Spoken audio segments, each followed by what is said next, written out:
Chhattisgarh encounter spot నుంచి TV nine live reporting. దండకారణ్యంలో combing operation మధ్య టీవీ9 సాహసోపేతమైన లైవ్ రిపోర్టింగ్ చేస్తోంది. 200 కిలోమీటర్లు 8 గంటల కఠినమైన ప్రయాణం తర్వాత స్పాట్కు చేరుకుంది టీవీ9.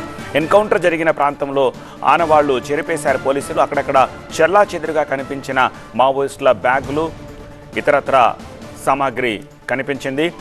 షిఫ్ట్లో టీమ్స్ వారీగా అడవిని జల్లెడ పెడుతోంది. ప్రస్తుతం బీఎస్ఎఫ్ జవాన్లు ఎన్కౌంటర్ స్పాట్ నుంచి పారిపోయారు. 40 మంది మావోయిస్టులు. వాళ్ళ కోసం సెర్చ్ ఆపరేషన్ కంటిన్యూ అవుతోంది.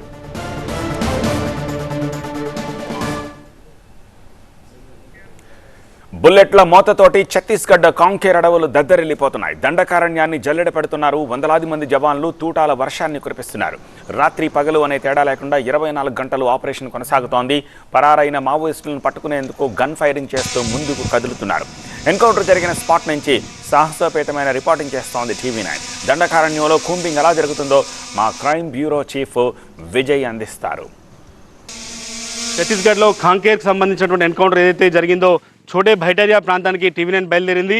దాదాపు 4 గంటల జర్నీ తర్వాత ఆ చోటే భైటేరియా ప్రాంతానికి చేరుకోగలిగింది. ప్రస్తుతం మనం ఎన్కౌంటర్ జరిగిన ప్లేస్లో ఉన్నాం.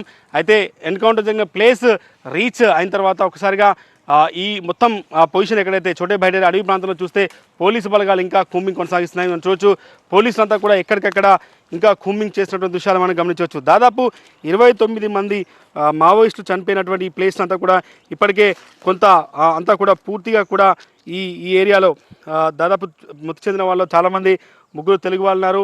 దాంట్లో సిరిసిల్ల సుధాకర్ అలియాస్ శంకర్రావు తెలంగాణకు సంబంధించినటువంటి మావోయిస్ట్ ఎవరైతే ఉన్నారో అతను 25 లక్షల రివార్డు ఉంది. ఆ 25 లక్షల రివార్డు ఉన్నటువంటి మావోయిస్ట్ పార్టీ డీకే టాప్ కమాండర్గా ఉన్నాడు. డీవీసీ మెంబర్ అతను. నార్త్ బస్తర్ మాస్ ఇన్ఛార్జ్గా ఉన్నాడు. భూపాలపల్లి జిల్లా చిట్యాల మండలం చెల్లగరిగే ఏరియాకు సంబంధించినటువంటి సిరిసిల్ల సుధాకర్ అలియాస్ శంకర్రావు చనిపోయాడు. అతనితో పాటుగా దాశేశ్వర సమన అలియాస్ రజిత, ఈమె డీసీఎస్గా ఉంది. సిరిసిల్ల సుధాకర్ అలియాస్ శంకర్ భార్య ఆదిలాబాద్ జిల్లా హుత్నూర్కి సంబంధించినటువంటి మహిళగా ఉంది. దాంతోపాటుగా లలిత, ఈమె డీవీసీ మెంబర్గా ఉన్నారు. జంతన్ సర్కార్ కమిటీకి ఇన్ఛార్జ్గా ఉన్నారు. Madhavi north Bastar member. Jaggu alias Maldi Pardapur area committee.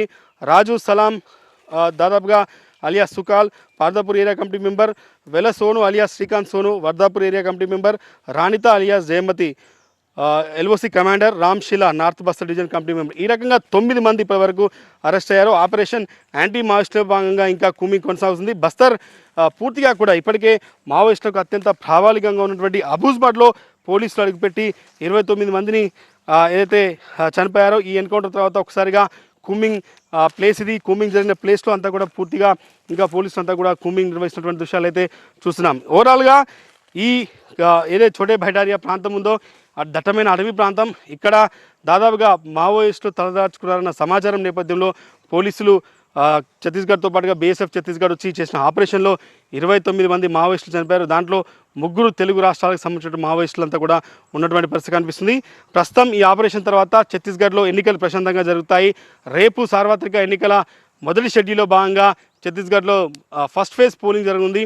ఈ ఒక్కరోజు ముందు పోలింగ్ ముందు జరిగిన ఎన్కౌంటర్ని కేంద్ర హోంశాఖ కూడా చాలా సీరియస్గా తీసుకుంది. ఈ మొత్తం వ్యవహారంలో చాలా కీలకమైనటువంటి ఛత్తీస్గఢ్కి సంబంధించినటువంటి మావోయిస్టులంతా కూడా చనిపోయారు కాబట్టి చాలా పెద్ద విజయంగా ఛత్తీస్గఢ్ ప్రభుత్వం చూస్తుంది. ఈ ఘటన తర్వాత ఇంకా లోపల ఎట్లాంటి పరిస్థితులు ఉన్నాయి, లోపల ఎన్కౌంటర్ జరిగిన ప్లేస్ని కొద్దిసేపట్లో మనం రీచ్ అవుతాం కాబట్టి అక్కడ ఉన్నటువంటి పరిస్థితులు కూడా ఒకసారి వెళ్ళి చూద్దాం. ప్రస్తుతానికైతే కూంబింగ్ ఆపరేషన్ ఇంకా ఇక్కడ కొనసాగుతున్న పరిస్థితి కనిపిస్తుంది.